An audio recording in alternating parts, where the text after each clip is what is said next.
Olá, mais um fim de semana e, é claro, mais um Saber Direito Debate para você. E o convidado de hoje é o professor Tiago Carnim.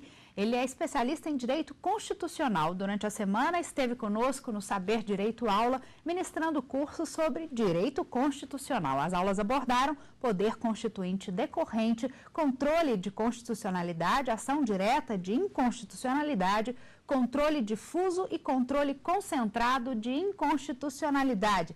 Professor Tiago, depois desses nomes todos muito longos, bem-vindo ao Saber Direito Debate, é um prazer recebê-lo aqui. Antes de mais nada, eu queria que você contasse um pouco da sua história de paranaense, agora em Rondônia, já foi lá, já veio cá, e está morando onde agora? Olha, não sei, atualmente eu estou em Brasília, a residência onde eu estou no momento. Mas só gravando o programa, depois daqui você vai para onde? Daqui eu vou para Porto Velho, Rondônia.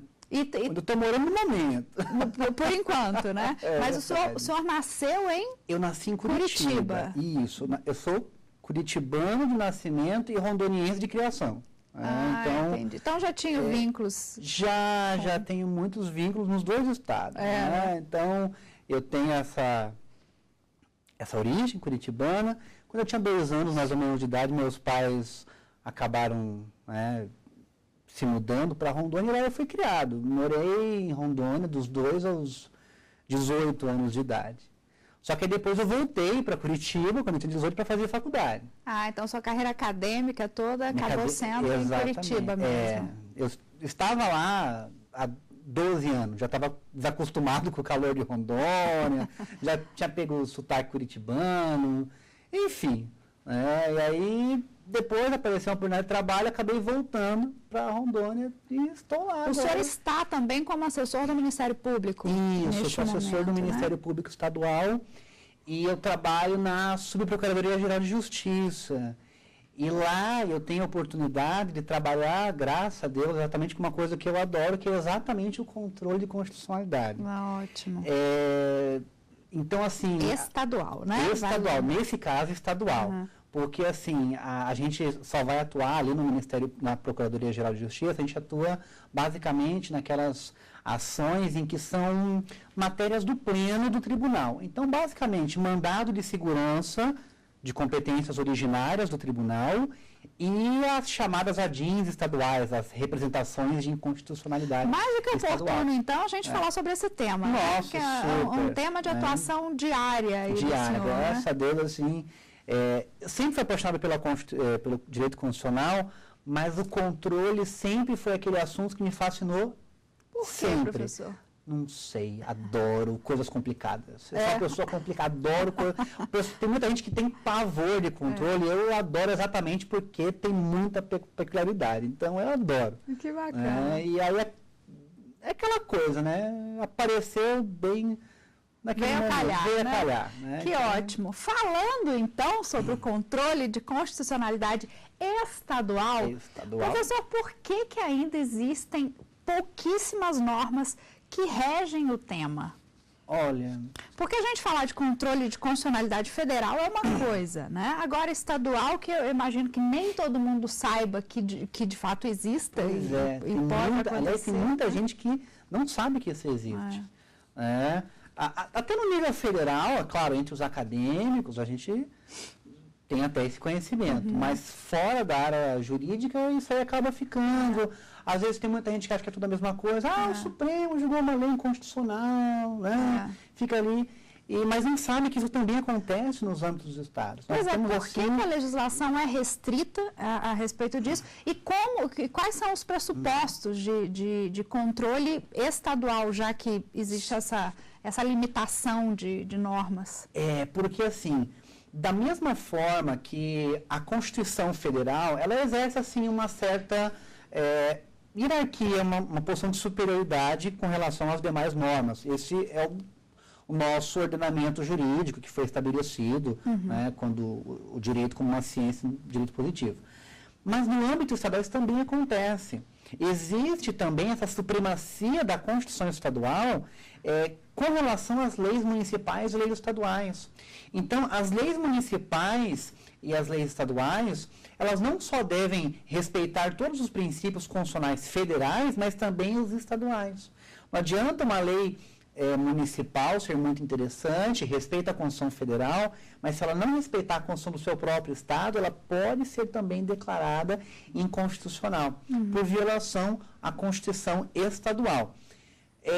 Na grande maioria das vezes, pode acontecer até, aliás, isso é bem comum, a lei estadual ou municipal acabar violando as duas. Né? Isso é bem comum, aliás, infelizmente. Né? Porque o nosso legislativo assim, não é daqueles mais, muitas vezes, né? Muito preciso. Mas isso acontece com bastante frequência. E às vezes um pouquinho de vontade política, às vezes um pouquinho de regulamentação,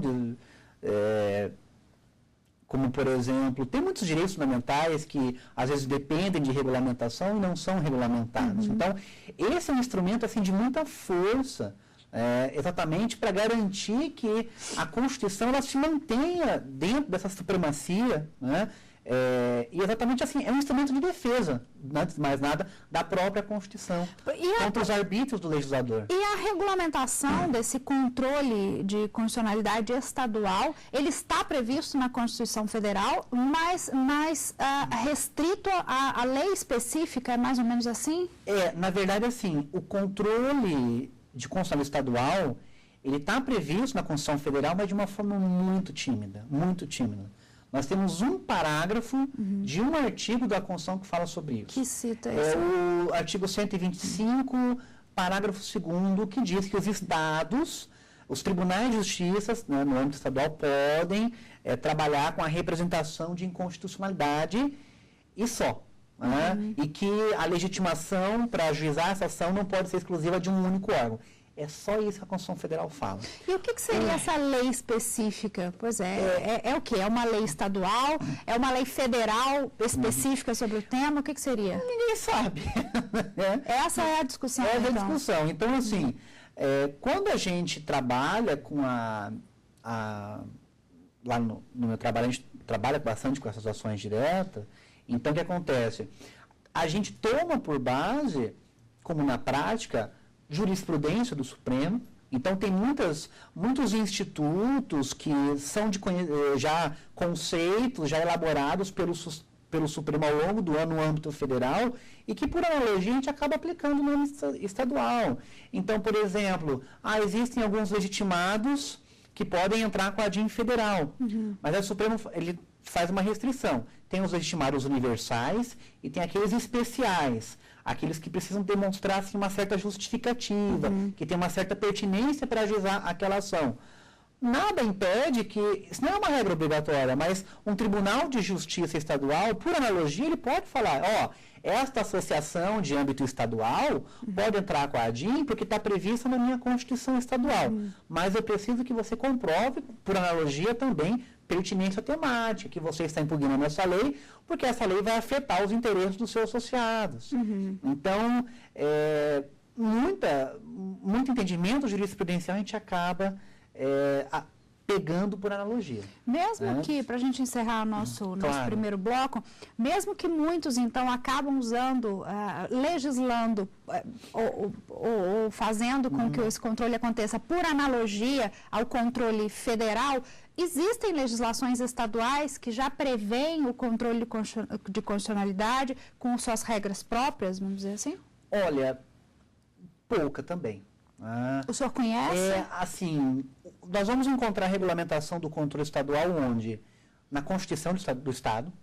Então, ali, nós vamos ter ali alguns... Aí vai depender do Estado. Pois já existem... Na Constituição sempre tem. Alguma coisa sempre tem. Então, por exemplo, quem são os estimados para entrar com essa ADIM estadual, vamos dizer assim? No texto da Constituição de cada Estado, nós temos a previsão dos legitimados. Algumas regras, por exemplo, como... pegando sempre por analogia, aliás, muitas dessas regras são Ctrl-C, Ctrl-V da Constituição Federal ou da legislação federal. Como, por exemplo, no âmbito federal, a Constituição diz que o advogado-geral da União, ele tem que defender que a lei é constitucional. E algumas constituições estaduais repetem exatamente a mesma norma. Claro, que não o advogado-geral da União. Nesse caso, o procurador-geral do Estado tem que defender que a lei é constitucional. Muito embora o entendimento do Supremo hoje já seja um pouquinho diferente.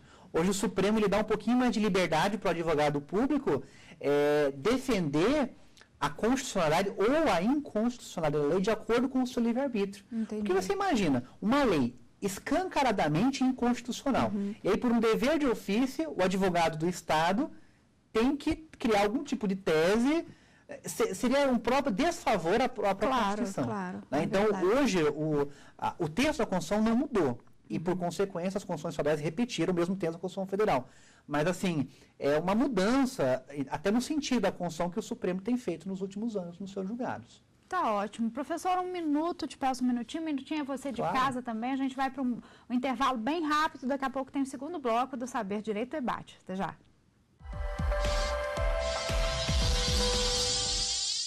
Estou de volta falando sobre direito constitucional, mais especificamente sobre o controle de constitucionalidade estadual com o professor Tiago Carnim. Professor, falando então de competência, quem tem competência para entrar com a DIN estadual ou não? O senhor tem um caso que o senhor atuou recentemente, pelo que a gente conversava, que fala exatamente disso, desse choque de competências, não é isso? Aliás, isso é muito comum. Principalmente uma coisinha que nós trabalhamos até no curso, a chamada, que é aquilo que o professor Barroso ele chama de inconstitucionalidade formal orgânica. A inconstitucionalidade formal por um vício de iniciativa. Tá? A Constituição ela determina, olha, o projeto de lei pode ser apresentado, regra geral, por qualquer um dos seus legitimados. Pelo chefe do executivo, por um parlamentar, pelo povo. Essa é a regra geral. Porém, alguns assuntos, algumas matérias específicas só podem ser entradas por aquela autoridade. São as chamadas competências exclusivas, né? Privativas. Como a DIN, por exemplo. Exatamente. Né? Aí o que acontece? Nós tivemos um caso uma vez em que uma lei estadual, isso é muito comum, aliás, a grande maioria das audiências que a gente acaba pegando lá na Procuradoria, o fundamento que foi utilizado geralmente é esse. Por exemplo, um deputado estadual entrou com um projeto de lei, a lei foi aprovada, mas aquela lei era de iniciativa do Executivo. Só o governador poderia entrar com aquele projeto de lei. Então, houve um vício de iniciativa e isso contamina toda a lei. A lei, por mais que, independentemente do seu conteúdo, ela acaba se tornando inconstitucional. Tá. Então, não é a competência para entrar com uma ação com a DIN, mas sim uma incompetência para propor aquele projeto específico. Isso, para deflagrar, para iniciar o processo legislativo. Entendi. A competência, ela também existe na Constituição. Mas isso também geraria uma DIN? Isso geraria uma DIN, porque a lei ela é inconstitucional. Entendi. Independentemente do seu conteúdo, isso é muito comum. Tem muitos parlamentares que aí acabam, né, usurpando a competência. Eu não digo nem os parlamentares. Porque é um vício, né? É um vício. Aliás, não digo nem os parlamentares. Qualquer pessoa que é legitimada para entrar está sujeita a... Eu digo parlamentar porque geralmente é o trabalho deles, né? O arroz e feijão, né? Mas isso acontece muito. Isso é muito comum mesmo. Outra situação que eu gostaria de trazer à tona aqui é a questão da greve. Nós sabemos que existe a regulamentação para a greve do trabalhador regido pela CLT na Constituição Federal, mas falta a regulamentação do direito de greve para o servidor público. E isso também gera controvérsias e questões a serem discutidas no que tange o controle de constitucionalidade estadual. Por quê, professor? É aquilo que nós chamamos de inconstitucionalidade por omissão. Porque geralmente quando nós estamos diante de uma lei inconstitucional é porque houve uma ação, né? Uma conduta comissiva do legislador. Só que, às vezes, a Constituição ela impõe um dever e o legislador não legisla, como é o caso do direito de greve do servidor público. A Constituição fala, olha, servidor público tem direito de fazer greve, mas para que não haja abusos, é necessário uma lei para que estabeleça alguns limites. E o problema é que essa lei até hoje não existe. Nacionalmente, o Congresso Nacional não fez essa lei ainda. Então, o Supremo Tribunal Federal fez o quê? Bom, ele, em 2010, se não me engano, meados de 2009, 2010 mais ou menos, ele julgou alguns mandados de injunção também. E aí o que acontece? Nesse caso, o Supremo falou assim, bom, já que eu não posso legislar, eu vou me valer da analogia. Então, nós vamos pegar emprestada, vamos dizer assim, uma lei que já exista que seja o mais parecida possível ao caso. Né? Então, o Supremo fala o seguinte, bom, então, enquanto o Congresso não fizer, o Congresso tem que fazer a lei, mas enquanto ele não fizer a lei de regulamentação do direito de greve dos servidores públicos, toda vez que um servidor público quiser se valer do seu direito de greve, ele vai ter que consultar a lei que já existe, a lei dos trabalhadores da CLT, né, dos empregados privados. E também, isso acaba tendo um problema, foi um caso que a gente teve lá em Rondônia, porque nós tivemos um caso em que havia uma lei estadual regulamentando o direito de greve do servidor público estadual.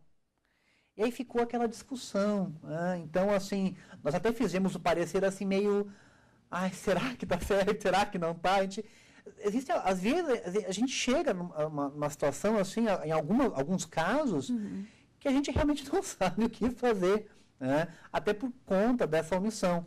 Porque a Constituição Federal, ela fala o seguinte, o direito de greve do servidor público será regulamentado por lei específica.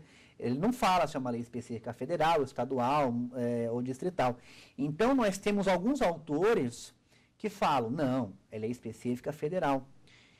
Em contrapartida, nós também temos uma doutrina divergente que fala, não, cada ente da federação regulamentará o direito de greve dos seus servidores.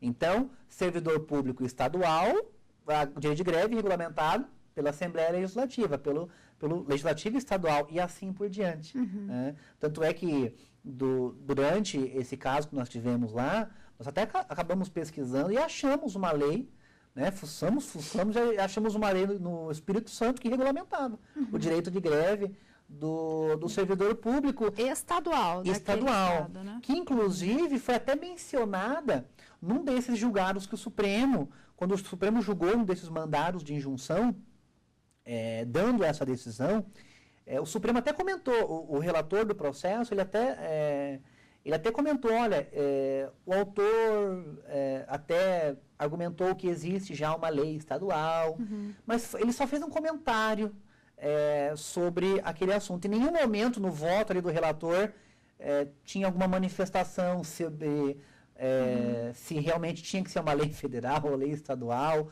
É que naquele caso houve realmente uma violação. Professor, e nesse caso, se houver, por exemplo, um estado que tem em seus termos lá regulamentado o direito de greve do servidor público, num outro estado também, mas que os servidores acreditam que o que foi dado ali está muito aquém do que eles esperavam ou não é tão benéfico quanto um outro estado, por exemplo, deu aos servidores locais. Nesse caso, o que pode ser feito? Eles podem recorrer, entrar com uma ação federal, no caso? O que pode ser feito? Olha, ou como seria competência de lei específica e cada um com a sua legislação então, e pronto? Esse é o grande problema, né? Nós deveríamos esperar uma manifestação, de repente, da Corte Suprema. Porque se a Corte Suprema fala é lei federal para todos, aí é lei federal. Essas leis estaduais até seriam inconstitucionais. Agora, se a Corte fala, não, cada ente regulamenta, aí, infelizmente, acontece. Tem que se submeter, tem que se submeter, porque aí o Estado está dentro da sua competência. Entendi. Agora, claro, o que o Estado não pode dentro da sua competência, fazer também o que ele quiser. Isso não autoriza um ente da federação violar direitos fundamentais. O mínimo garantidor o Estado tem que conceder. Entendi, né? Mas então, os termos ficam realmente os termos ficam, de livre discussão, seria de livre isso? discussão, com certeza. Perfeito. A não ser que, de repente, aquela lei estadual, por exemplo, esteja regulamentando os direitos dos trabalhadores e naquela lei estadual haja uma violação à Constituição Federal. Aí sim, então, aí pode ter uma discussão maior. Tá ótimo. Professor, a gente vai para mais um intervalo rápido. Daqui a pouco tem o último bloco do Saber Direito Debate. Até já.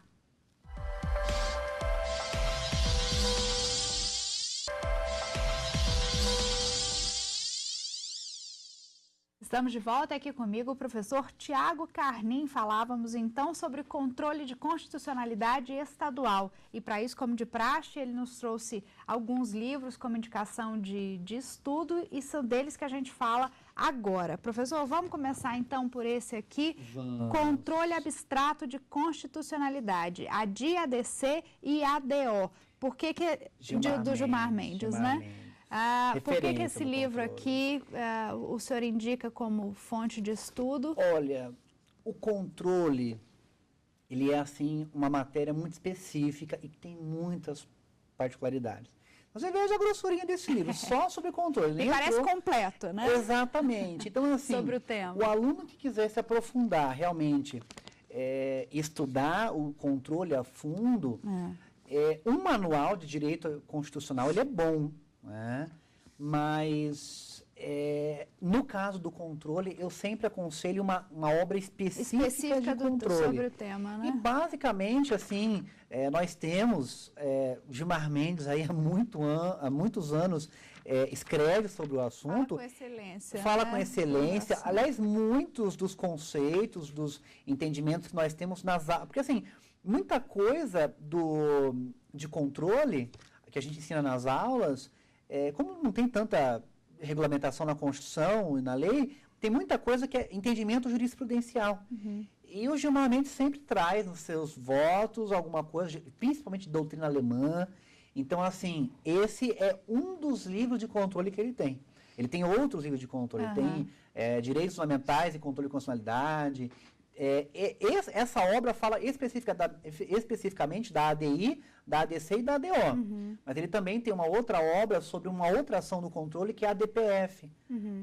Então, ele tem aí um número significativo e bem interessante de obras sobre controle. Então, uma obra super indicada para o porque tema, é bem né? específica. Ótimo. E um outro autor é esse aí, o Barroso. O controle de constitucionalidade no direito brasileiro, do ministro também, Luiz Roberto Barroso. Também, ministro Pode falar Supremo. um pouquinho desse livro, por favor. Então, assim, eu diria assim, para quem quer se aprofundar no controle, esses dois. Né? Tanto a obra de Gilmar Mendes, que é excelente, e essa obra do Barroso, muitos conceitos de controle foram trazidos pelo Barroso, até quando ele nem era ministro ainda do STF, mas, assim, é uma obra específica e que merece aí um estudo mais aprofundado. Ótimo. Seguindo, então, o controle de constitucionalidade moderno do Saul Torim Leal. Essa é uma obra interessante porque é uma obra, assim, vamos dizer assim, didaticamente mais fácil, né, para os alunos, mas, assim, é uma obra sobre controle escrita por quem está do outro lado, né? Por um advogado que está sempre lá, de Brasília, que está sempre ali atuando nas ações do Pleno do Supremo. Então, é uma obra do controle mais do ponto de vista do advogado. E temos esse aqui. Esse é o manual ou não? Esse é o manual. Constitucional Apesar de eu falei do manual, do Pedro Lenza, mas esse é o manual que eu recomendo. Também, né? Direito Constitucional Esquematizado, Pedro Lenza, eu digo assim, é uma obra que vale para todo mundo. Para quem está começando no curso, para quem já é bacharel, para quem quer se atualizar, porque é uma obra muito, muito completa. Esse não é sobre direito constitucional? Não, é um manual, mas assim, ele é muito completo. E assim, o Pedro Lenza, ele acaba, ele revisa a obra dele todo ano, e sempre com os entendimentos mais atuais do Supremo. Então ele começa a falar de um assunto, ele começa a destrinchar. Sobre esse assunto, o Supremo já decidiu isso, isso, isso. Então ele começa a esmiuçar. Isso é muito bacana. E apesar de ser um manual, salvo engano, me perdoe até se eu falar alguma bobagem aqui, mas salvo eu, se não me engano, a tese dele, doutorado, foi dentro de controle. A parte do controle do livro tem quase 200... Só o controle no livro tem quase 200 páginas. Então, assim, a parte de controle é muito detalhada. Ele faz toda uma análise de direito comparado, controle em outros países, contexto histórico. Então, assim, vale a pena. Então, assim, apesar de ser um manual, eu recomendo. Para controle também. E, por fim, a força normativa da Constituição. A força normativa da Constituição, Conrad Hess. Está aqui, deixa eu mostrar, que eu já estou cheia de livros aqui no colo. Eu até trouxe esse aí. Não é uma obra de controle, né? Mas eu indico por quê? Porque, como eu tinha até comentado... Bem fininha, tranquila bem fininho, de você ler. lê isso numa tarde. a grande maioria dos professores de direito constitucional, no primeiro período, pedem para os alunos lerem esse livrinho. E a essência da ideia do controle está nessa ideia de força normativa da Constituição. Né? Essa supremacia que a Constituição ela exerce, e por isso ela deve ser protegida dos arbítrios do legislador, ela está aí, né? Nessa normatividade, nessa imperatividade que a Constituição ela exerce sobre o ordenamento jurídico como um fundamento de validade de todas as leis. Então, assim, vale a pena para ter uma base do pressuposto do controle de constitucionalidade e para outras áreas até de outros ramos do direito. Perfeito. Professor, para a gente encerrar nosso programa, então, me diga uma coisa. Nós vimos e conversamos, então, no primeiro bloco, que a legislação que trata do tema da ADIM estadual realmente é muito restrita, muito limitada, mesmo porque é abordada sucintamente na Constituição Federal. O que o senhor, como militante da área, vamos dizer assim, trabalha diariamente com isso, o senhor sente falta, mais especificamente de quê? Na inexistência de termos gerais sobre o assunto, ou de termos, inclusive, mais específicos, talvez, sobre o assunto? No âmbito estadual, né? No âmbito estadual... Exatamente, no âmbito estadual... É que, assim, depende da pessoa, né? Depende... Porque, assim, tudo bem, falta uma regulamentação, assim, geral do procedimento. Aí nós vamos encontrar lá no regimento interno do Tribunal de Justiça. E, às vezes, o regimento interno fala muito pouca coisa, dependendo do Tribunal de Justiça. Aí a Constituição também é muito tímida, repete alguns artigos que já estão lá na Constituição Federal, e a gente acaba usando, por analogia, uma lei federal, a Lei 9868, que dá todo o procedimento da ADIM, mas que nem sempre, às vezes, um Estado usa de uma forma ou de outra. Por exemplo, pode ser concedida uma cautelar numa ADIM federal. Só que a concessão dessa cautelar depende do voto de 6 ministros no Supremo.